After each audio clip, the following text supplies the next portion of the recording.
Hello, and welcome to our show where we are going to be talking about leptin and ghrelin, two really important hormones to understand, the mechanism, so to speak. So let me ask you, do any of these things sound familiar to you? Maybe hard to lose weight or inflammation, cravings or craving foods, even after you've just eaten, kind of like a never ending hunger, maybe coupled with not being satisfied even as you've eaten what seems to be a normal meal, low energy or mood, possibly weakening of the bones or poor sleep. Well, the good news is we're going to be talking about two of these hormones, primarily leptin, because that's kind of the one that makes it all work in the messaging, and how they have an effect on all those things that I just mentioned. So there are 5 rules, so to speak, for mastering leptin. And I've been actually practicing these rules for about 25 years, and they come from this book, Mastering Leptin. And I've kind of just been reading this book for a while, and now I have it committed to memory, and we'll talk about that in just a minute. But if you want those 5 rules, the code word, so to speak, is rules in the comments, and then I can send you the 5 rules typed out, and then I also have the title of that book and the author on that sheet. So yeah, good stuff. A warm hello to you listening today, either live or on the replay. It's always good to be with you.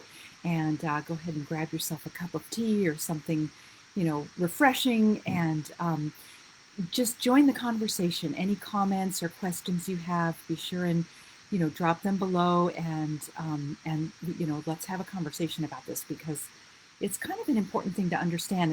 And we've been talking about all these puzzle pieces. Last week we were talking about probiotics, our microbiome, and digestive enzymes, and they all actually fit together.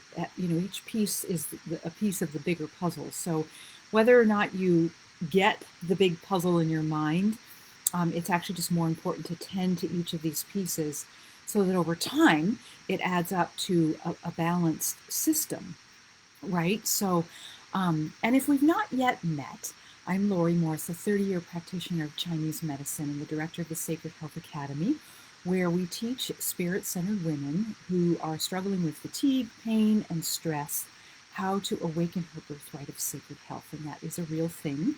So she can live with energy and ease in her body, peace, and purpose, right? So here we are doing all the things they tell us to do, which is actually often confusing, but because one source says do this and another source says no, do that. That's one of the things I really actually enjoy teasing out of all the the conflicting information. So and this is one of the reasons why it's really important to stay in our body and to listen to the intelligence that's in every cell of our body, because she knows what's best for you, right? So even these 5 rules we're talking about, I really encourage you to vet them with your own internal intelligence, right? There's deep intelligence inside every one of our cells, and we have trillions of cells, so that's a lot of intelligence. But most of us make our decisions in our head, and we don't, we kind of cut off the wisdom of our body. And we also, in the cases of things like leptin and our hunger drives, that's made a lot by our taste buds too. So, and I get it. That's a thing. That's why commercials are so powerful, because you just got a flash of pizza on the screen and all of a sudden you want a pizza, right? So, make sure you vet even these rules. I've, like I've said, been doing it for 25 years. So I'm going to share with you my experience. And I always teach what I know to be true for me and what makes sense in terms of just how a human body naturally operates. And so it's worked for a lot of other people too. So yeah, so that's my informed consent, is to always listen to your body and include your body's wisdom, your heart, in partnership with your head, and you'll tend to make better decisions from that, more aligned decision-making place.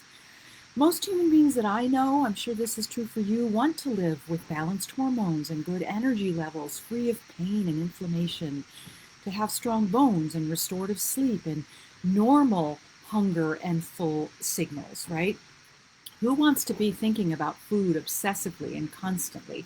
I know for me, that's one of the clues that my leptin is off, is when I I'm constantly thinking about food and I'm hungrier than I know that I should be based on what I've eaten, right? So that's when the messaging of the hunger signaling and messaging has gotten dampened, right? And there's a way to kind of get out of that dampening place, or that damped up place. So the purpose of the hormone leptin is to coordinate metabolic, endocrine, and behavioral responses to starvation. So in evolutionary times, this is important, right? We have to navigate. We all have in our DNA. I know I do. I don't want to speak for you, but I have irrational fear of starvation in this life where I've never had that experience, but I feel it. It's like in my DNA from, my lineage from times past when that actually is a thing. It's still a thing on the planet. Of course, we know that.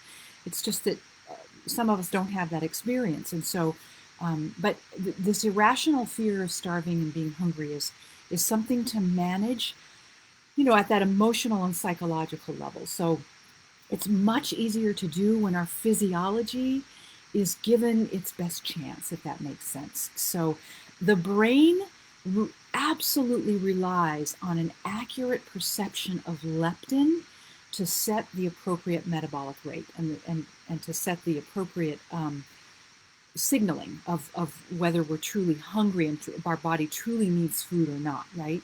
So in a nutshell, when leptin is low, a person wants to eat.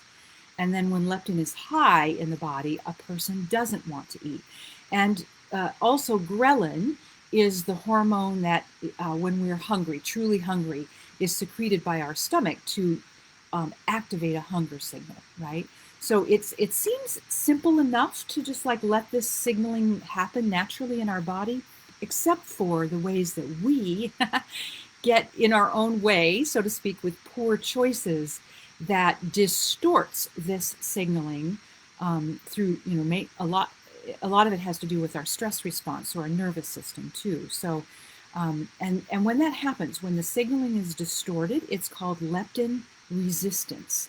And insulin and adrenaline play into leptin resistance as well. We've heard of insulin resistance. You might want to check that out. We don't have enough time in our time together to talk about all of them, so we're just going to stick with the leptin resistance in our time together. But I can tell you that creating a better pattern of eating goes a long way to leptin balance and efficiency, and then maintaining that balance and the consistency over time is key. So I've mentioned I've been doing it for 25 years, and I've noticed over all those years that when I kind of get off track, when I become less consistent with the balance of leptin in my body, I feel it. I notice my energy dips. I can't control my hunger. I feel like I'm hungry when I know I shouldn't be. And it drives me to eat in ways that are kind of uncontrollable. It's very, very weird. And, if you choose to really understand this in your own body, then it'll make more sense to you too over time. So let's talk about the 5 rules. And most of these rules you will have heard of. So this is my caveat before I tell you the rules. Most of them you will have heard of.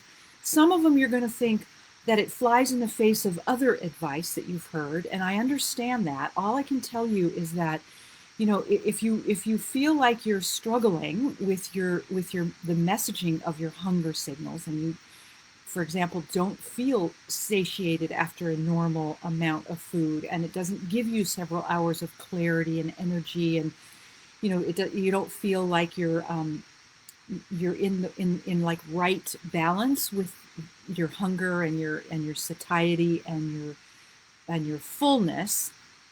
Same thing, being satiated and full. Well, not always actually. Maybe that's why it came out that way. If it doesn't feel like that's working well for you, then I really encourage you to just give these rules a try. Give them a try for 90 or 120 days. No skin off your back to give it a try. Cells turn over every 90 to 120 days. So if we try to, look for results like after 10 days, it won't be a fair shot. You'll end up probably thinking, oh, this doesn't work. But you got to give it, a chunk of time so that your cells have a chance to sort of restore and turn over and and get right with it, with the signaling of this hormone signaling business. So let's go into the rules. So rule number one is to not eat after dinner, and to try to eat your meal, your dinner meal, about 3 hours before you go to bed. One of the key signs of leptin resistance or inefficient signaling, same thing, leptin resistance and inefficient signaling, which drives poor behavior patterns, right, is needing to eat after you have your dinner meal before bed, and the need to snack and feeling like, oh no, and I have this, so I get it, feeling like, oh no, if I don't eat before bed, I won't sleep well. That's simply a sign that your leptin balance is not as strong and healthy as it could be.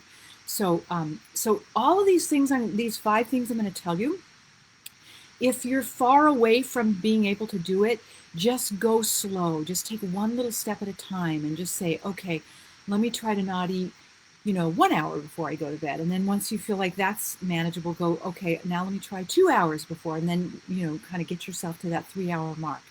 And who cares how long it takes? I mean, you have the rest of your life to live in consistency with this stability. So, just, it's not going to change overnight per se. So give yourself a little bit of room for that, if you will.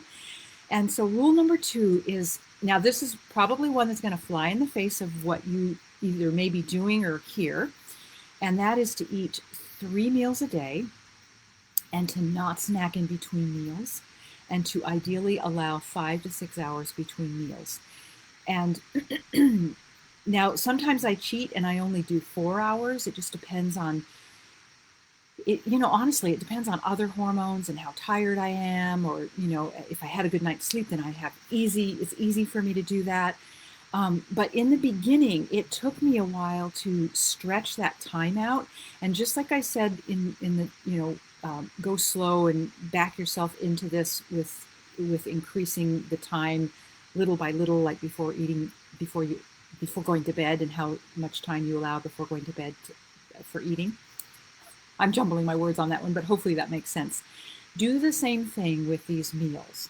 So if you can't even imagine going 5 to 6 hours, and I get that, then go as long as you can, and then increase it a little bit, little by little, and walk yourself to, if you get the 4-hour mark, you can know that you're getting some changes and some shifts in your leptin balancing system, right?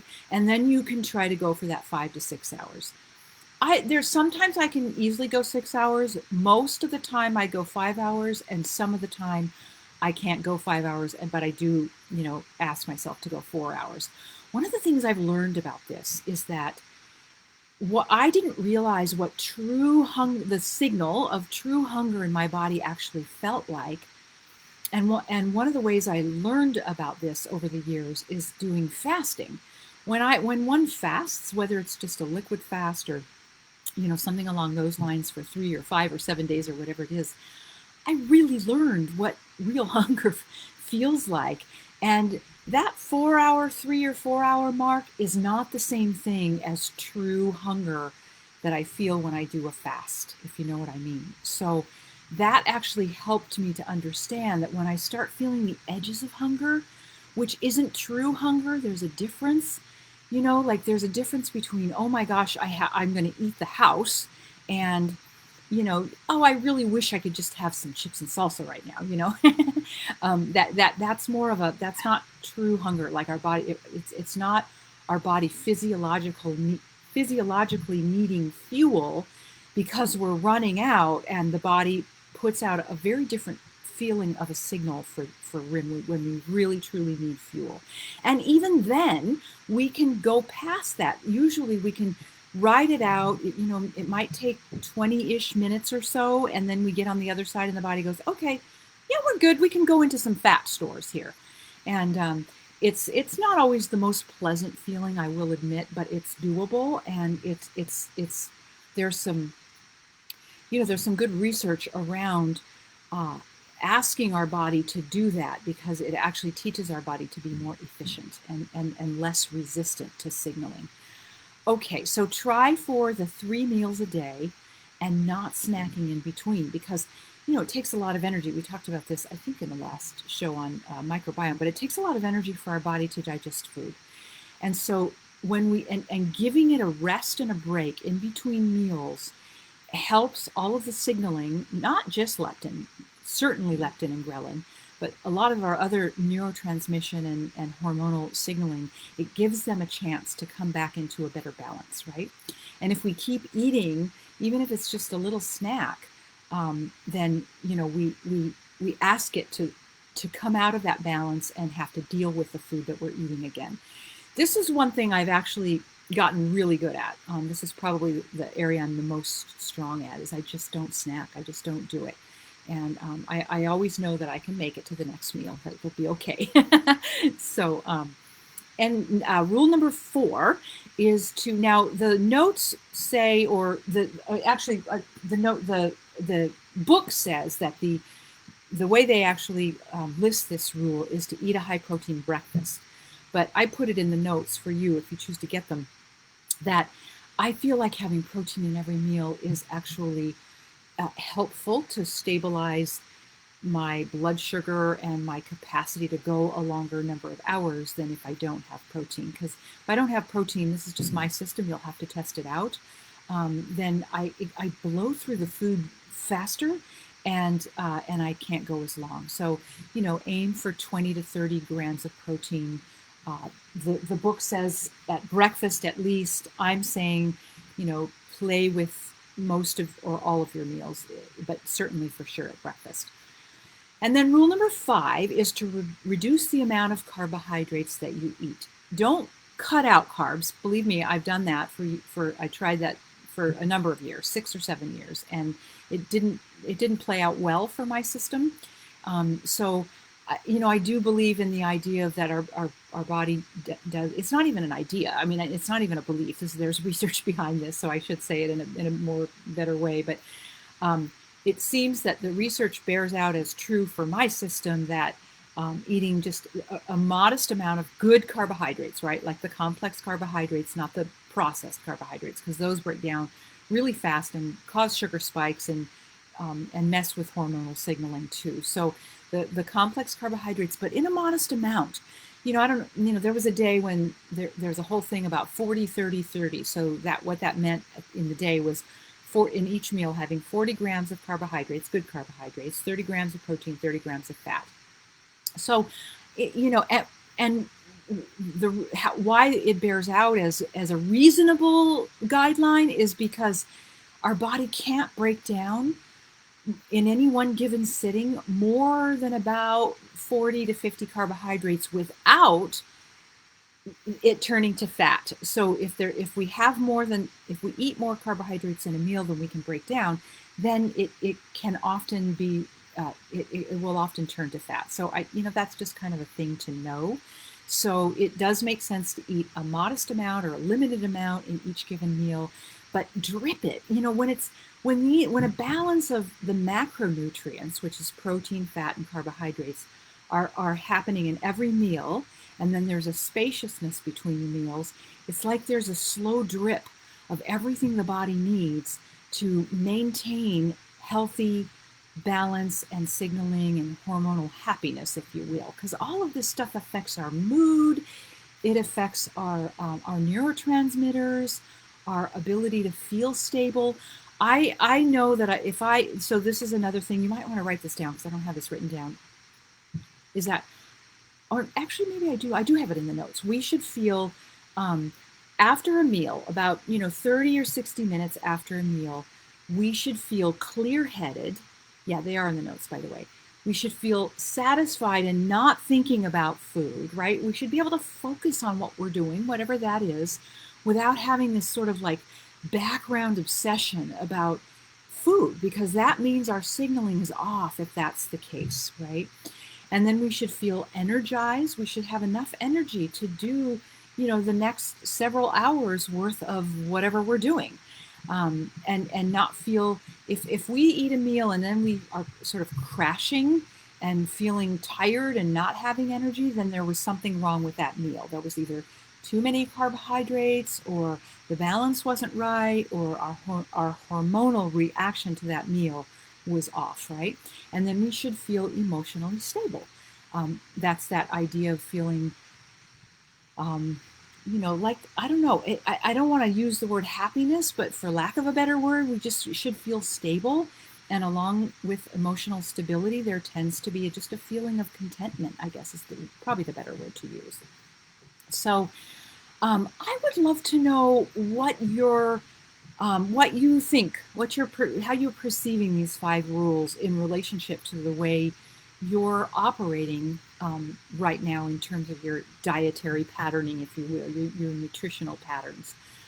It's, a good dialogue about this I welcome. So, and as a reminder, I do have these 5 rules of mastering leptin and the things, those points about how you should feel 30 to 60 minutes after eating, typed up for you as show notes. So just if you want them, just comment in the comments, put the word rules, and we'll connect with you and make sure you get those notes. So as a recap, we talked about what leptin and ghrelin does, why it matters to weight and inflammation and emotional stability. We talked about the 5 rules and some of the ways to actually maybe make them work in your life.